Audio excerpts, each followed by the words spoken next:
Record. Recording. Bonjour. Welcome to the latest episode of Indian Way with Johnny R, the podcast that records live from the southern shore of the mighty Red Lake. I'm your host, Johnny R. Obviously, being all deadlier in hell since I can. Thought I'd update the podcast with my happenings, and most of it happens to be about this. I hope you got your copy. We had a little real estate problem by it's the unheralded story of Native Americans in comedy, which by the way I am featured in, and I hope you bought your copy because it's pretty interesting. I enjoyed the pretty much the background of Charlie Hill, which I enjoyed. I didn't know that much about Charlie Hill to begin with. I think I'm the only one that hadn't had the honor of sharing the stage with him.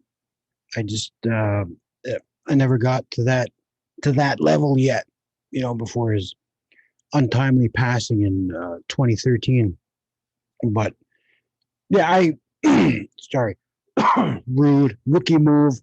I did I read this book and I enjoyed a lot of the stories, reading the stories of other indigenous comedians throughout the country and Canada.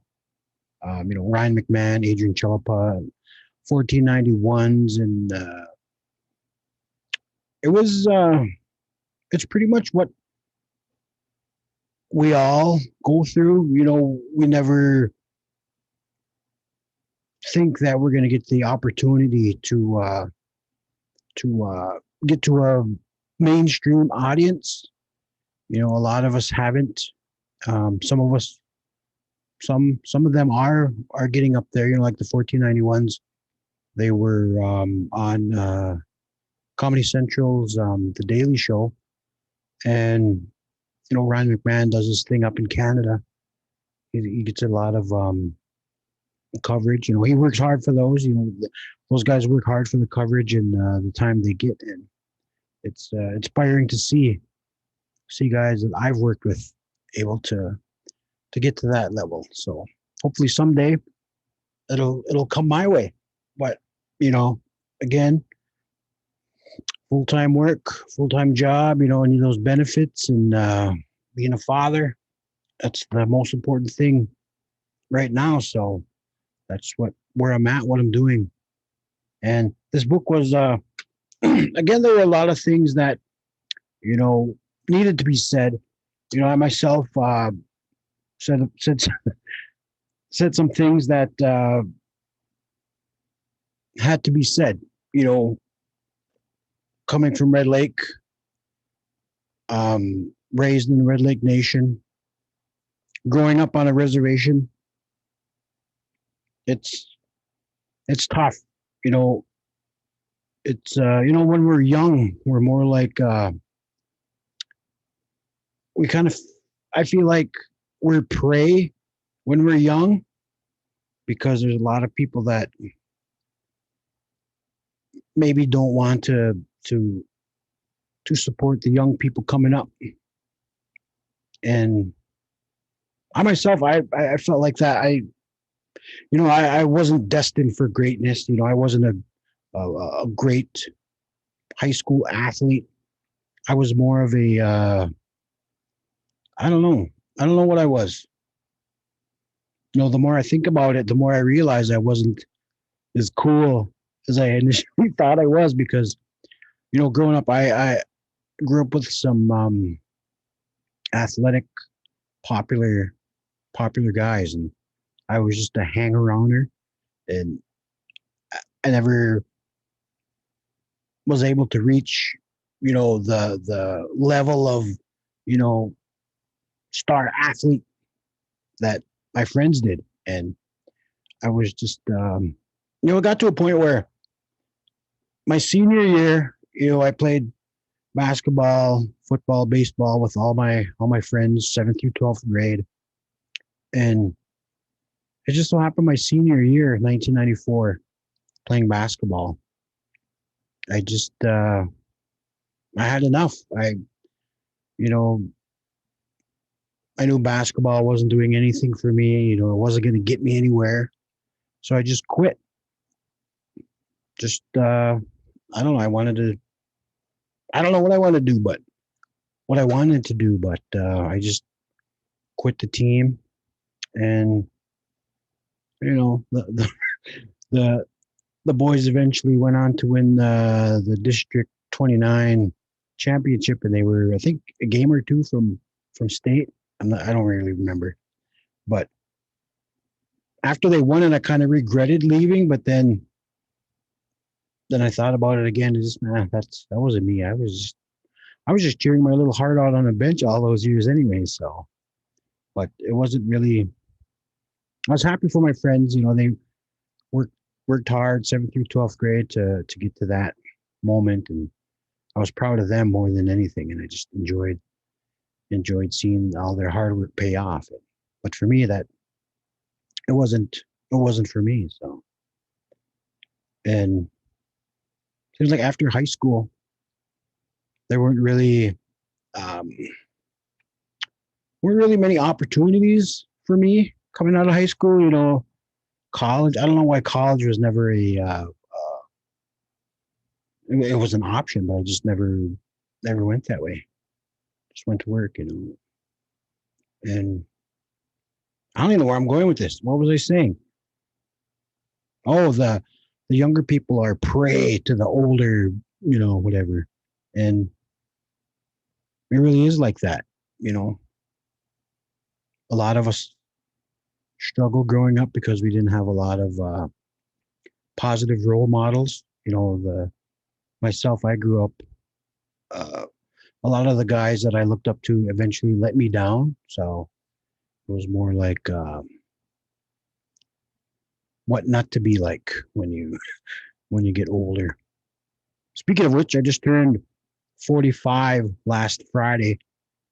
February 12th was my 45th birthday. And for my birthday, I got about 4 extra gray whiskers, mustache hairs. I'm getting grayer and grayer. But up here,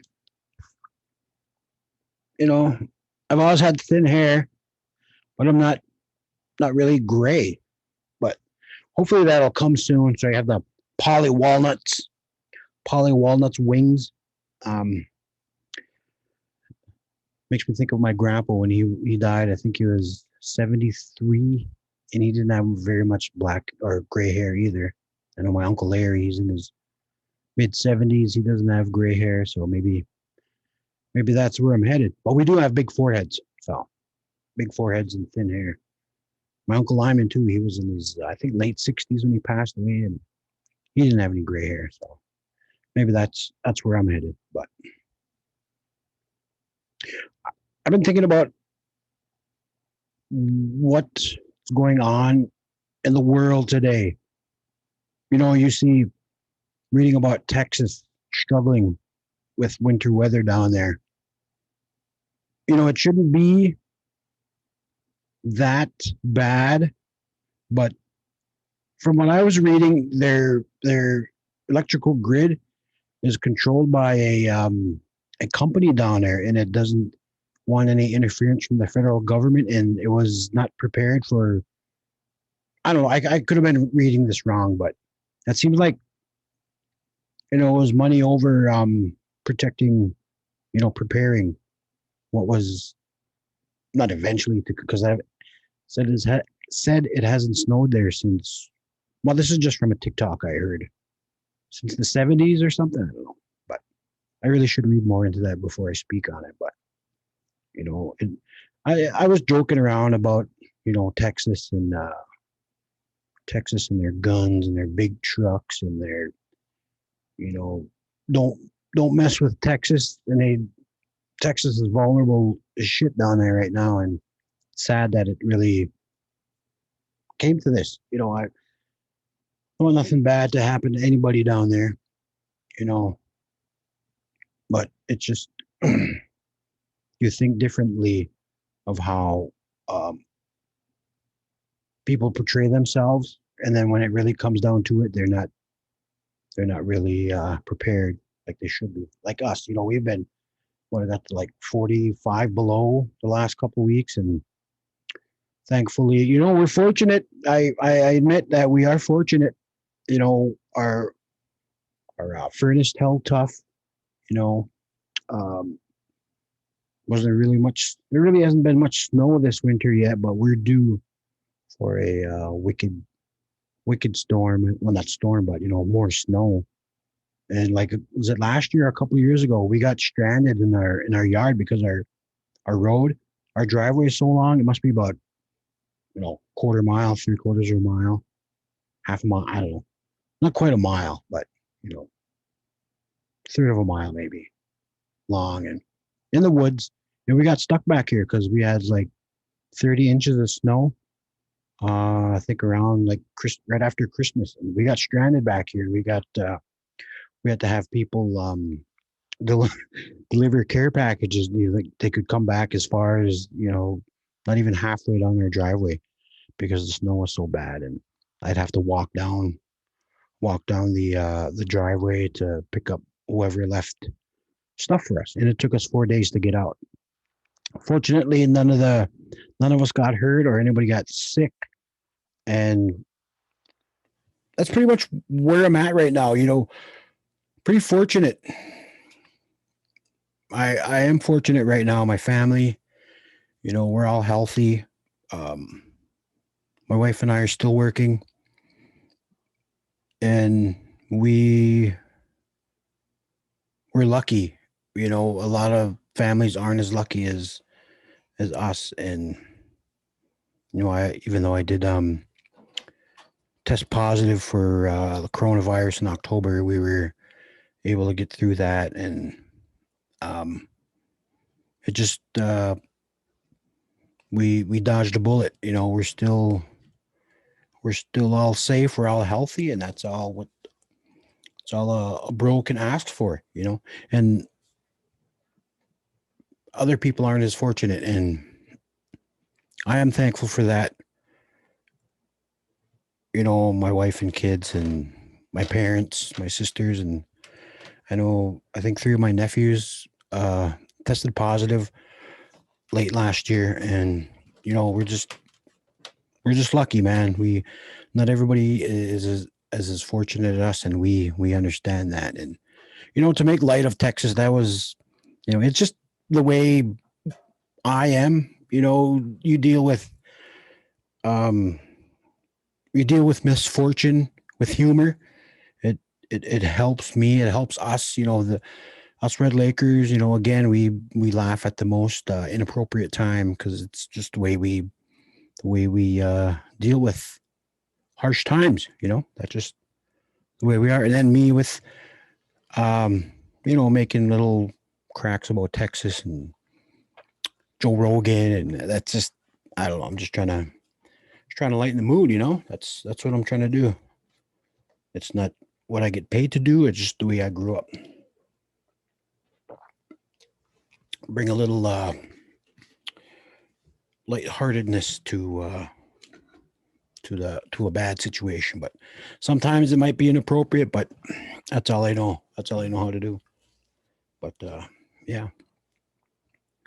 And as for the coronavirus on the Red Lake Nation, I think yesterday they said we had like 40 some positive active cases, and today there were 32, I believe.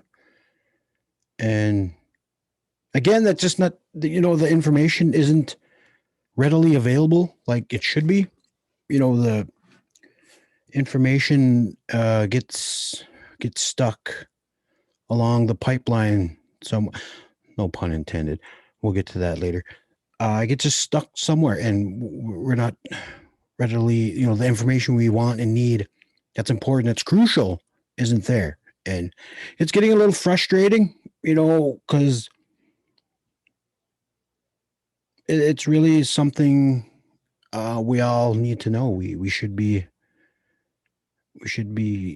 get a good idea of what's going on within our community, and we're not really, thankful for the people that are sharing that information, and you know, I don't know who decides what information comes out, but it would be nice to have that, for us to prepare. And us being up in Red Lake, I've said this before.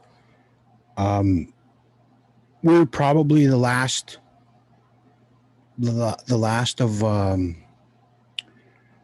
the nation to get, well, United States to get coronavirus, and we've had like over 300 and some cases so far, 10 deaths, and I think that I don't know if it's. I just realizing it today. When I go out, the only places I go to work, go to the store, get groceries and gas, and pick up my kids at daycare. And the one thing that I'm most proud of about Red Lake is everywhere I go, everyone has a mask on. We don't have any uh what is it? You know how Trump's people were saying, "Oh, it's a conspiracy or whatever." It's not real, and so they don't wear masks. I got issues where I can't wear a mask. I don't have to wear a mask if I don't. This is America. We don't have that in Red Lake. Everybody in Red Lake wears a mask. Um, we don't have a lot of people that are resistant to putting a mask on, which I think is one of the main reasons our numbers are going down. That have stayed, at a no, I don't want to say manageable level, but like a level where I want to say we're comfortable, but we can't be comfortable. It's a pandemic. But I'm just proud of everybody that wears masks every day, everywhere they go. I see a lot of people sanitizing and just doing their part. That's everybody in Red Lake is doing their part, and that may be why our numbers aren't as devastating as other places. Cities, other reservations. It's just the Red Lake Nation has stepped up with setting an example for what to do during a pandemic. And um, but then again, I'm still thinking maybe it, I don't want to say the worst may be on its way, because we are way up north, and a lot of things do come to us last. So, but the Red Lake Nation, just keep it up. Wear your masks everywhere you go, and don't be responsible, and keep sanitizing, wash your hands, social distancing. I know it's tough, man. I know it's tough to stay home all the time, and we all want to get out and hang out and do